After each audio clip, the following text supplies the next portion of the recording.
Salut les hérétiques! Aujourd'hui c'est Halloween. Ta gueule, c'est Halloween, ta gueule. Sur la fondation SCP, l'emplacement SCP-666-FR était pas encore pris. Du coup on a fait un concours pour savoir quel rapport SCP allait être dessus. Le thème du concours c'était le diable se cache dans les détails. Ça pouvait être n'importe quel détail, n'importe quel petit truc, ça pouvait être un timbre, une comptine, une seconde, un prince de Monaco, une araignée, une rayure sur des lunettes, le dab, une pétale de rose, un bonbon, l'ONU, enfin bref, plein de trucs. On a eu 15 participations et comme d'habitude, métro, boulot, dodo, on n'a pas le temps de lire. Mais pas d'inquiétude, citoyens. Je vous les résume maintenant. Prêts les gars? Hé, rapido! Ouais, Rasmo! T'entends ce rythme endiablé? Ça fait danser les rats, ça. C'est parti. Ce SCP-666-FR est un son. Un son produit par des démons d'une autre galaxie. Ils infiltrent ces sons dans les musiques des meilleurs artistes de notre génération et ça rend les gens un peu fous. Puis, un jour, quand l'artiste est sur scène et qu'il a 27 ans, le démon prend sa place et il explose! Sacrifice cellulaire programmé. Alors je t'explique, dans ton ADN, tu as Satan. Et quand je dab, t'as un turbo-cancer et tu meurs. C'est clair? Ok, on continue. Le plus vieil ami de l'homme. C'est un timbre que tu mets sur tes lettres et tes colis pour l'envoyer à ton ami imaginaire, sauf que ton ami imaginaire c'est évidemment Belzébuth. Et que quand tu lui partages une carte de tes vacances à Saint-Tropez, il va te renvoyer soit un bras coupé, soit te conseiller de faire des dingueries. Ou bien carrément... les damnés. Nous allons remplacer l'enfer grâce à une grosse capsule indestructible qui simule artificiellement un endroit très douloureux pour l'éternité. Prêt pour le test? Oui, messieurs, j'ai bouché les portes incendie pour des raisons de sécurité. Oh mon dieu, un incendie, vite, abritons-nous dans les capsules. Ah! Vous comprenez où ça va, leur connerie, c'est bon? Le diable, un être doté d'une puissance incroyable. Il punit les êtres mauvais et est souvent représenté avec une queue animale. Il peut changer d'apparence, créer des cataclysmes et défier le divin en personne. Je parle évidemment de Son Goku. Ouais. L'orgueil des Spalacci est une île privée raciste envers les Italiens. Ils défendent un pays nommé Capitana, Capatina, le trou du Clande. L'île est contrôlée par une famille militaire qui contrôle l'eau et l'air. Pendant 5 siècles, ils enculent Venise sous les tsunamis et les ouragans. Et ensuite on s'étonne qu'ils se la pètent. Mais le roi les bannit quand même parce que gna gna, péché de l'orgueil, allez. La peinture de la nuit, c'est des enfants qui victimisent d'autres enfants et les donnent à bouffer aux corbeaux. Ils chantent une comptine démoniaque quand ils font ça, donc la Fonda se dit « Bon ok, ils sont hypnotisés par la comptine. » Sauf que non, ils le font de leur plein gré. Les enfants c'est juste des fils de pute.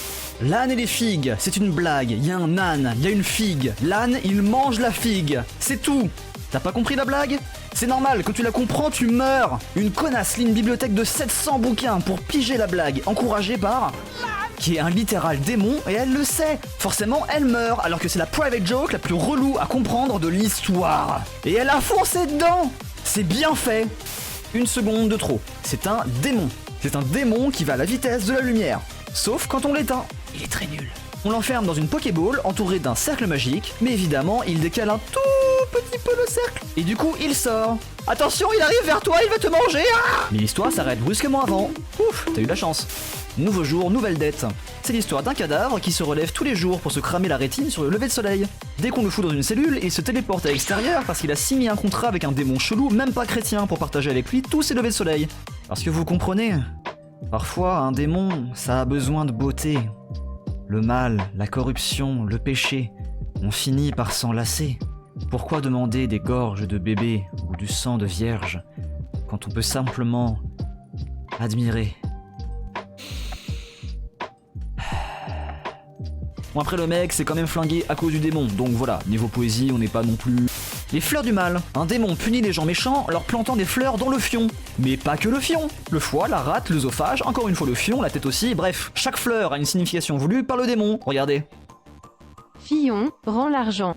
Il descendit aux enfers et le 3e jour. C'est l'histoire de Jésus qui va en enfer après être allé sur la croix. Aux enfers, il se rend compte que c'est la méga teuf et qu'à côté le paradis c'est chiant comme la pluie. Et du coup il prévient les hommes, sauf qu'à cause de lui maintenant les humains ils ont plus d'âme. Merci Jésus. Puis il retourne aux enfers pour faire la teuf, sauf que Satan reste un fils d'up, donc il transforme Jésus en vieux cadavre pourri et il l'enferme dans une cave pour l'éternité. Le ciel, le soleil et l'enfer. Recette pour faire un rapport SCP français. Tu prends quelque chose de très très vieux, comme ta mère, ou bien la tour de Babel. Tu retournes la tour et tu l'enterres dans le sable. Tu mets un gros truc qui fait peur dedans, qu'on comprend pas trop. Tu mets dedans des scientifiques avec de grosses lunettes qui disent que c'est très important d'aller enfermer le gros truc qui fait peur. Tu secoues, tu mets un filtre Instagram de vieux films dessus, et voilà! Le mausolée des Lavernes. Recette pour faire un rapport SCP français de dépressif. Tu prends une console portable cassée dans un accident de voiture mortel, tu mets une âme de petite fille maltraitée, un daron qui frappe sa femme et ses enfants, la femme du daron et Bart Simpson, un énorme démon qui les torture pour l'éternité, tu secoues, et voilà. Clair-obscur. C'est l'histoire d'émissions radio qui diffusent des numéros au hasard, et ces émissions créent des bunkers souterrains au hasard sur Terre, avec des dimensions au hasard et des objets au hasard dedans. Et dedans il y a des clones maléfiques de gens au hasard. Et tout ça a été écrit au hasard par l'auteur, donc moi aussi j'ai voté au hasard. Et voilà, allez, à dans 6 mois pour la prochaine vidéo, abonnez-vous.